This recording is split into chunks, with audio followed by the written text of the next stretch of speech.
이재명 후보가 예상권을 가져오려는 데는 이유가 있습니다. 정부 재정을 통해 전국민 지원 같은 정책을 활발히 하자는 게 이 후보의 생각인데 그동안 기재부가 계속 반대하면서 충돌했던 적이 많았기 때문입니다.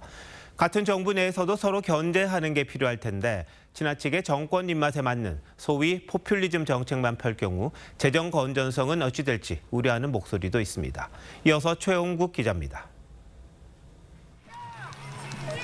이재명 후보는 20대 대선 후보 시절이었던 지난 2021년 코로나 극복을 위해 전국민 재난지원금 지급을 주장했습니다. 하지만 당시 홍남기 기재부 장관이 재정 건전성 악화를 이유로 반대했습니다.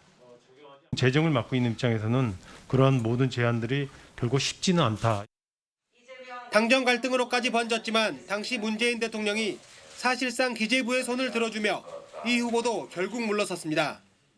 홍남기 부총리 기재부 장관을 포함한 이 정책 결정 집행자 여러분들께서 그 현장에는 감각도 없이 필요한 예산들을 삭감을 하고 지난해 말엔 이재명표 지역화폐 예산으로도 불리는 지역사랑 상품권 발행을 위한 예산안 증액을 놓고도 기재부와 갈등 끝에 절충점을 찾지 못했습니다. 이 후보 측은 경제정책은 물론 예산과 세제 등 막대한 권한을 진 기재부가 반대하면 새로운 정책을 추진하기가 어려운 구조라는데 문제의식을 갖고 있는 것으로 전해졌습니다. 하지만 대통령실이 예산 편성권까지 가져갈 경우 사실상 예산 독점으로 이어질 수 있다는 우려가 나옵니다.